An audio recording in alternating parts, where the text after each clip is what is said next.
ఇక న్యూస్ చూస్తున్నాం. Amberpet police station లో క్రైమ్ ఎస్ఐగా పనిచేస్తున్న భాను ప్రకాష్ తన సర్వీస్ రివాల్వర్ ను అమ్మేశారు. ఓ చోరీ కేసులో స్వాధీనం చేసుకున్న సొత్తును బాధితులకు ఇవ్వకుండా తాకట్టు పెట్టారు. అంతేకాకుండా ప్రభుత్వం కేటాయించిన 9mm సర్వీస్ రివాల్వర్ ను కూడా విక్రయించినట్లుగా తెలుస్తోంది. పోలీసులు భాను ప్రకాష్ ను అదుపులోకి తీసుకొని దర్యాప్తు చేస్తున్నారు.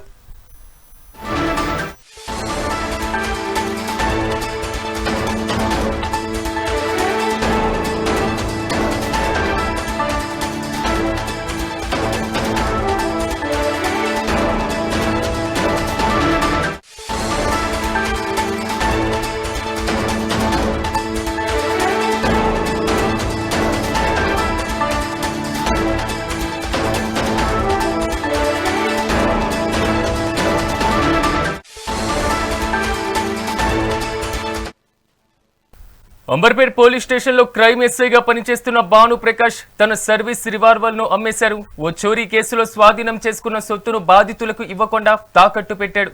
అంతేకాదు ప్రభుత్వం కేటాయించిన 9mm సర్వీస్ రివాల్వర్ ను కూడా విక్రయించినట్లుగా తెలుస్తుంది. పోలీసులు భాను ప్రకాష్ ను అదుపులోకి తీసుకొని దర్యాప్తు చేపట్టారు.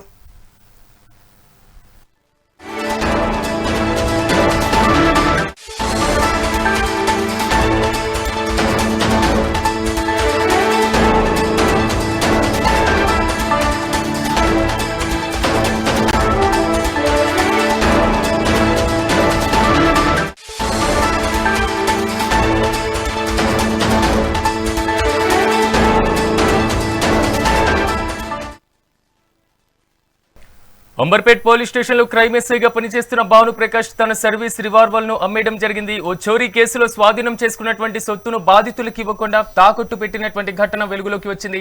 అంతేకాదు ప్రభుత్వం కేటాయించిన 9mm సర్వీస్ రివాల్వర్ ను కూడా విక్రయించినట్లుగా తెలుస్తుంది. ఇక ఇదే అంశానికి సంబంధించి మరింత సమాచారాన్ని మా ప్రతినిధి హారిక అందిస్తారు. హారిక, చెప్పండి, అంబర్పేటలో చోటు చేసుకున్నటువంటి ఈ ఘటన కొంతవరకు వింతకరమైనటువంటి పరిస్థితులను తలెత్తేలా చేస్తుంది. పోలీసులు తన బాధ్యతను ఎంతవరకు నిర్వర్తించారు అనేటువంటి అంశం.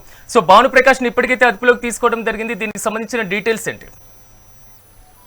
రైట్ సిరాజ్, దీనికి సంబంధించి ఇప్పటికే పోలీసులు ముమ్మరంగా విచారిస్తున్నారని చెప్పుకోవాలి. అయితే ఈ భాను ప్రకాష్ దాదాపు 2020 బ్యాచ్కు సంబంధించిన ఎస్ఐగా చెప్తున్నారు. అయితే ఇతను అంటే ఈ కమిషనరేట్లోనే చాలా వరకు చాలా పిఎస్లలో వర్క్ చేసిన ఎక్స్పీరియన్స్ కూడా ఉంది. కానీ ఇది అసలు జనరల్గా ఇతని గురించి ఆరా తీస్తే అసలు ఈ భాను ప్రకాష్ ఎవరు, అసలు ఈయనకున్న అలవాట్లు ఏంటి, అసలు ఎంతవరకు ఇలా ఎన్నిసార్లు ఇలా చేశారు అని ఒక పక్క ఆలోచిస్తుంటే మాత్రం ఖచ్చితంగా మనం విస్తుపోయే విషయాలు బయటకు వస్తున్నాయి. అందులో ముఖ్యంగా ఒక పోలీస్ అయ్యుండి బెట్టింగ్ యాప్స్కి బాగా అలవాటు పడ్డారు అని చెప్పేసి కూడా తెలుస్తుంది. అంటే బెట్టింగ్ యాప్స్ కావచ్చు, అటు లోన్ యాప్స్ కావచ్చు, ఇటు చాలా వరకు దాదాపు 80 నుంచి 90 లక్షల వరకు అప్పు ఉన్నారు అని చెప్పేసి తెలుస్తుంది. అయితే ఇదే తరహాలో అంటే ఈ విషయం మీదనే అంటే ఈ అప్పు తీర్చే క్రమంలోనే ఎన్నోసార్లు అంటే దాదాపు ఎన్నో క్రైమ్స్ చేశారు అని చెప్పేసి కూడా చెప్తున్నారు. అంటే జనరల్గా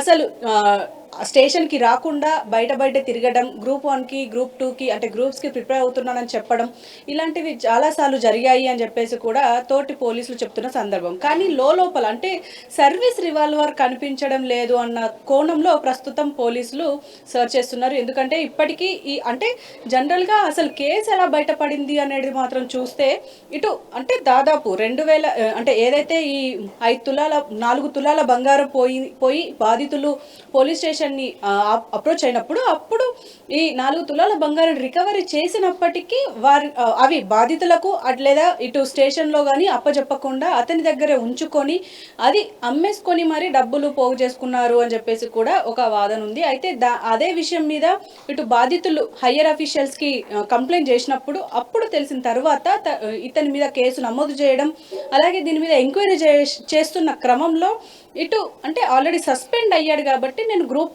నా గ్రూప్ 2 ఉద్యోగం వచ్చింది ఆంధ్రప్రదేశ్లో, నేను అక్కడికి షిఫ్ట్ అవుతున్నాను అని చెప్పేసి అనడం, డైరెక్ట్గా పిఎస్లోకి వెళ్ళి అతన్ని చెక్ చేసుకున్న సమయంలో అక్కడ బుల్లెట్స్ మాత్రమే ఉన్నాయి, గన్ లేదు అని చెప్పేసి అంటే రివాల్వర్ లేదు అని చెప్పి అక్కడ కొంత హడావిడి చేయడంతో పోలీసులందరూ అంటే అక్కడ ఉన్న డిపార్ట్మెంట్లో ఉన్న తోటి పోలీసులందరూ దీని గురించి ఆరా తీయడం మొదలుపెట్టారు. అయితే పూర్తిగా ఇక్కడ వీళ్ళ అనుమానం ఏంటి అంటే ఖచ్చితంగా ఇతను ఇది బయట ఎవరికన్నా క్రిమినల్స్ కన్నా లేకపోతే ఎక్కడైనా ముఠా కన్నా అమ్మేసి ఉండొచ్చు అని చెప్పేసి అంటున్నారు. ప్రాథమికంగా తెలుస్తుంది ఏంటంటే రాయలసీమలోని ఒక ముఠాకి అమ్మినట్టు కొంచెం అంటే వస్తున్న సమాచారం మాత్రమే. అంటే పూర్తిగా ఇది నిర్ధారణకైతే రాలేరు. ఈ 90mm రివాల్వర్ మరి ఇతని దగ్గర లేదు కాబట్టి ఎవరికి అమ్మారు, ఎంతకు అమ్మారు, మరి ఎప్పుడు అమ్మాడు అన్న దాని మీద ఇంకా పూర్తి సమాచారం అయితే రావాల్సి ఉంది సిరాజ్. అంటే పూర్తిగా అంటే ఒక పోలీస్ అయ్యుండి ఇంత దారుణానికి ఒడికట్టాడా అనేసి